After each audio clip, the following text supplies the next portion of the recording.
ঈদের বাকি মাত্র একদিন, তাই শেষ মুহূর্তে নারীর টানে বাড়ি ফেরা ঘরমুখো মানুষের চাপ বেড়েছে ট্রেন স্টেশন, বাস ও লঞ্চ টার্মিনালে। যথাসময়ে ট্রেন ছেড়ে গেলেও টিকিট ছাড়া অতিরিক্ত যাত্রী নিয়ে বিপাকে রেলওয়ে কর্তৃপক্ষ।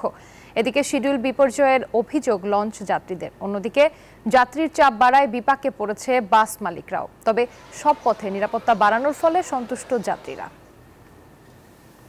প্রিয়জনের সাথে ঈদ করতে লাখ লাখ মানুষ চট্টগ্রাম ছাড়ায় ফাঁকা নগরীতে পরিণত হয়েছে চট্টগ্রাম নগর। চিরচেনা শহরে নেই কোনো যানজট, একেবারে শুনশান নীরবতা।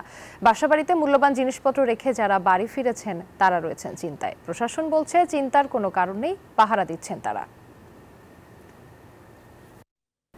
দর্শক, কোরবানির পশুর হাটের খবর জানাতে দেশের বিভিন্ন স্থান থেকে যুক্ত হচ্ছেন আমাদের সহকর্মীরা। শুরুতে চট্টগ্রাম থেকে যুক্ত হচ্ছেন সহকর্মী নয়ন বড়ুয়া। জয়, একদম শেষ মুহূর্তে চলে এসেছে ঈদের হাটে, পশু বেচা বিক্রি কেমন দেখছেন? ধন্যবাদ রূপা আপনাকে। দেখতেই পাচ্ছেন যে চট্টগ্রামের যে হাটে আমরা এসেছি, এখানে গরু, মহিষ সহ অন্যান্য যে কোরবানি পশু আছে সব ধরনের পশু এখানে আছে। দুব্বা থেকে শুরু করে ছাগল থেকে শুরু করে সব ধরনের পশু আমরা দেখছি। যেহেতু মুহূর্ত আজকে শেষ দিন, রাত পোহালে ঈদুল আজহা, সকাল থেকে নামাজের মধ্য দিয়ে ঈদুল আজহার আনুষ্ঠানিকতা শুরু হবে, এরপরে পশু জবাই শুরু হবে। চট্টগ্রামে সবচেয়ে বেশি পশু জবাই হয়, তার কারণে দেশের প্রত্যন্ত অঞ্চল থেকে যারা চাষিরা আছেন তারা নিয়ে আসেন, যারা খামারি আছে তারাও কিন্তু নিয়ে এসেছেন। তবে আমরা প্রান্তিক চাষি যারা আছে, যারা ঘর বাড়িতে কিন্তু লালন পালন করে এই পশুগুলো কোরবানির জন্য অপেক্ষা করেছিল, তারাই সবচেয়ে বেশি এই হাটে আমরা দেখতে পাচ্ছি আজকে শেষ মুহূর্তে। বড় বড় সাইজের যে গরুগুলো আছে সেই গরু বিক্রি হয়েছে, মহিষও বিক্রি হয়ে গেছে। তো এখানে মাঝারি সাইজের গরু, ছোট সাইজের গরুগুলো বিক্রির জন্য তারা অপেক্ষায় আছে। তারা বিভিন্ন জায়গা থেকে, চট্টগ্রামের বিভিন্ন জায়গা থেকে তারা নিয়ে এসেছেন। তারা আশা করছেন বিক্রি হবে, এমন আশা তারা করছেন। আমরা একটু কথা বলতে যাচ্ছি। কোন জায়গা থেকে নিয়ে এসেছেন? থেকে 200 বলছি, অল্প ব্যবধান আছে, এই জন্য দিতে পারিনি। দেখতে পাচ্ছেন বিভিন্ন জায়গা থেকে এসেছেন। আপনি কি কিনতে এসেছেন মনে নাকি? কেমন গরুর দাম? কেমন গরু? মোটামুটি এখন ভালো, আপনার এই রেট এখন সুবিধা আছে। বড় গরু কিন্তু সস্তা, দাম কমছে। দাম কিছুটা কমেছে বলে তারা মনে করছে, তাদের যে পছন্দের গরু। আপনি কি কিনতে এসেছেন? জি, ইনশাআল্লাহ গরুর রেট মোটামুটি ঠিক আছে, বাজারে প্রচুর গরু আছে মাশাআল্লাহ, না কোনো সংকট। বুঝতে পেরেছেন, আমরা যেদিকে চোখ যাচ্ছে সেদিকে এই হাটে গরু আছে, একের সাথে ছাগলও আছে। তো আশা করা যাচ্ছে যেহেতু আজকে শেষ মুহূর্তে, রাতের মধ্যে যাদের কোরবানি পশু দরকার তারা কিনে ফেলবেন, এমন আশা তারা করছে। আমার এখানকার সর্বশেষ ফিরে যাচ্ছে আমার সহকর্মী, অপেক্ষা করছেন কুমিল্লায় মহিউদ্দিনের কাছে।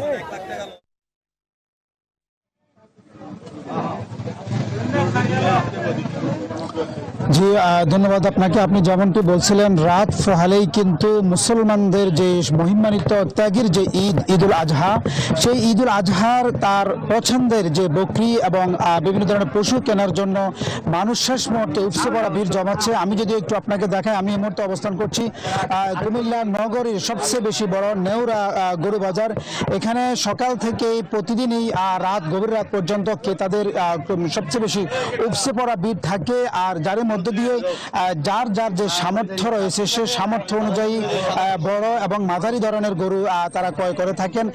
আমি এই মুহূর্তে যেই জায়গাটিতে দাঁড়িয়ে আছি, এখানে যে ব্যবসায়ী রয়েছেন, তিনি কুষ্টিয়া থেকে প্রায় 100-র কাছাকাছি গরু নিয়ে এসেছেন। তিনি বিক্রি করে প্রায় তার কাছে আর 20টি গরু রয়েছেন। আমি সেই বিক্রেতার কাছে একটু কথা শুনবো, আসলে যে তিনি কি পরিমাণ এখানে দাম পেয়েছেন এবং কি ধরনের তার কাছে চাহিদা আসছে যারা গরু ক্রয় করছে। আপনি কতগুলো গরু আনছেন? এবং আমি গরু আনছিলাম 72টা, এখন কালকে তো বেশি ভালো হয়ে, আর এখন আবার 17টা গরু আছে। আমি কম দাম হলেও সেল করে দিয়া আমি বাসায় চলে যাবো। আমার বাসা হলো কুষ্টিয়া যাইতে হবে। মানে দামের চাহিদাটা কিরকম? দামের চাহিদা কালকে চেয়ে অনেক কম মনে হচ্ছে গরু, অনেক। আপনারা কি ছাড়ছেন কিনা নাকি দামের জন্য বসে? না, দামের জন্য বসি না, আমি কম দাম হইলে সেল করে দিয়ে দিব, আমি চলে যাব। বিক্রি করার পরে টাকা পয়সা লেনদেনের বিষয়টা আপনারা কতটুকু সাপোর্ট পাচ্ছেন? এখানে আমাদের টাকা এখানে দিয়ে গরু নিয়ে যায়, আমি বাকি বেশি না, আর ওখান থেকে বাসার থেকে আসি গরুর টাকা দিবে, এরকম কোনো সিস্টেম আমার কাছে নাই। কুমিল্লাতে আসলে শেষ মুহূর্ত কিন্তু ক্রেতা এবং বিক্রেতা সকলেই কিন্তু তাদের কম লাভ হলেও তারা সেখানে কিন্তু তারা গরু সেল করে দেওয়ার চেষ্টা করতেছে, কারণ রাত পোহালে এই ধরনের পশু আর রেখে তাদের লাভ নেই। তো এই ছিল কুমিল্লা নগরের নেউরা বাজার থেকে আমার কাছে সর্বশেষ। চলে যাচ্ছে আমার সহকর্মী সোহাগের কাছে নোয়াখালীতে।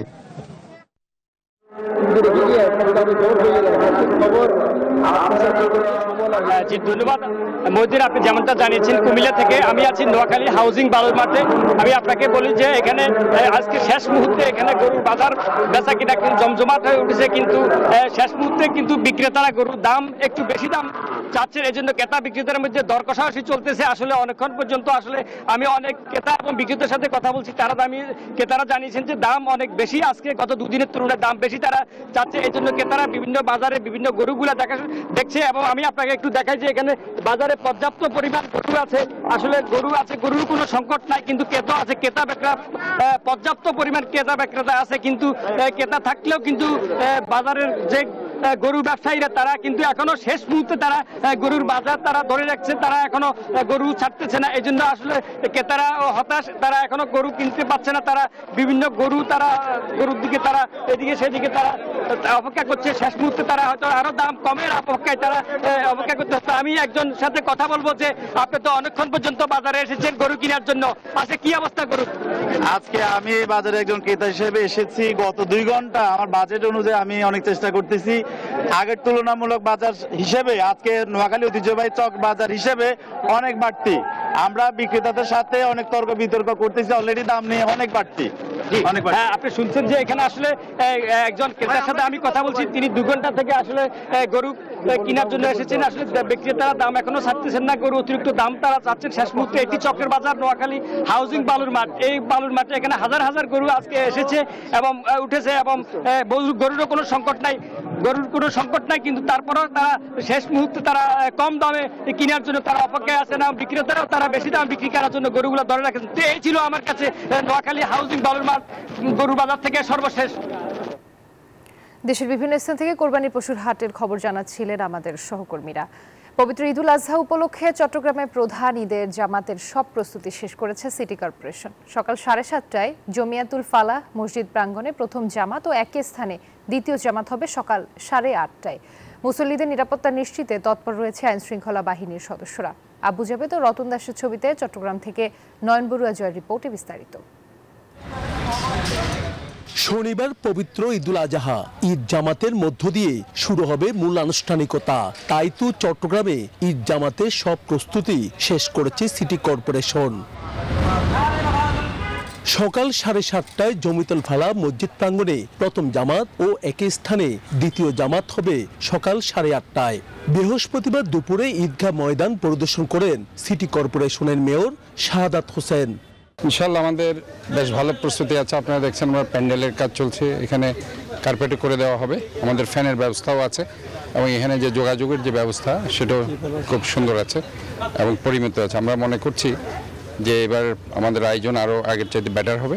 এমনকি নগরীর 41টি ওয়ার্ডেও ঈদ জামাতের আয়োজন করা হয়েছে বলেও জানান তিনি। আমরা শুধু এখানে নয়, আমরা বেশ কয়েকটি ঈদের জামাত ডিক্লেয়ার করেছি চট্টগ্রাম সিটিতে এবং সেটা।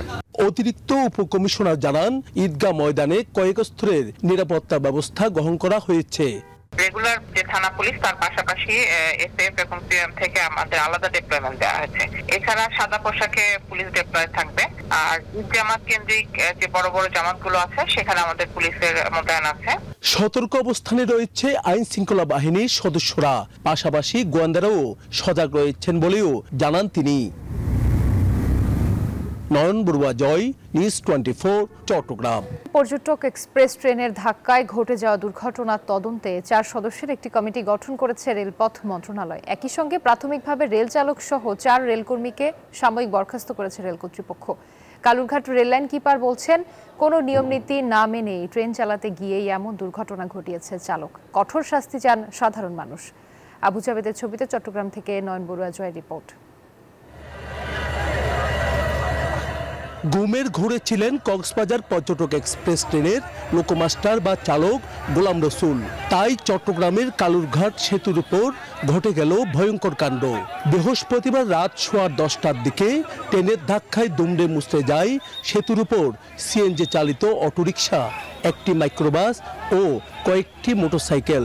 প্রাণ যায় এক শিশুসহ কয়েকজনের।